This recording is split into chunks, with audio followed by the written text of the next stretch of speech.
Nako, nagtatayuan yung mga sumpa sa ulo ko, stress. Ayun yan. Tatayuan na siya. Pati mga pimples ko naglilitawan na naman. Actually, may pagaling, may pabalik, may paparating na naman. Ganun talaga ang buhay eh. Kailangan andyan parati ang stress. Kakambalay na buhay natin. Kaya pag may nagsabi sa inyo na, ako hindi ako stress, huwag kayong maniwala. Huwag kayong maniwala, sinungaling yan.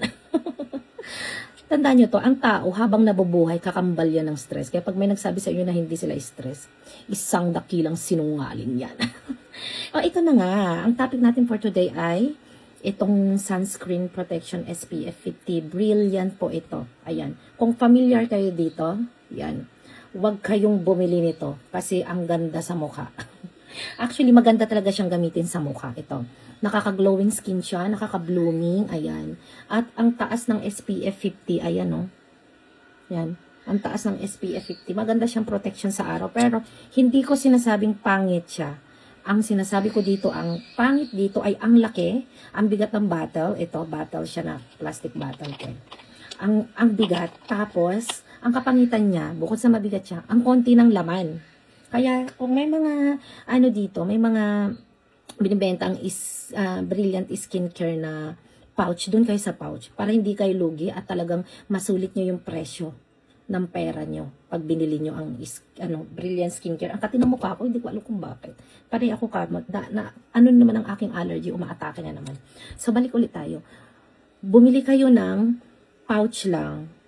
Bukod sa magaan, madaling bitbitin, at saka madaling isiksik sa bag kung maliit lang ang bag ninyo.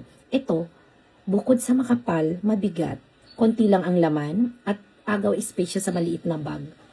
And then, ang mahal niya, namamahalan ako sa kanya, kumpara sa mga pouch-pouch lang, mas, yung pouch mas affordable talaga siya. Tapos, ang dali ilagay sa bag, kagaya ko, maliit yung bag ko. Pate, kapapakita ko sa inyo, ito yung bag ko. So, ito yung bag ko, sobrang liit lang niya. Ayan. Kain space po siya pag nilagay ko. Hindi gaya ng pouch lang, flat lang siya, isisiksik mo lang. Magiging flat lang din bag. Pero pag ito, magiging bukol-bukol yung bag ko. Ang pangit tignan.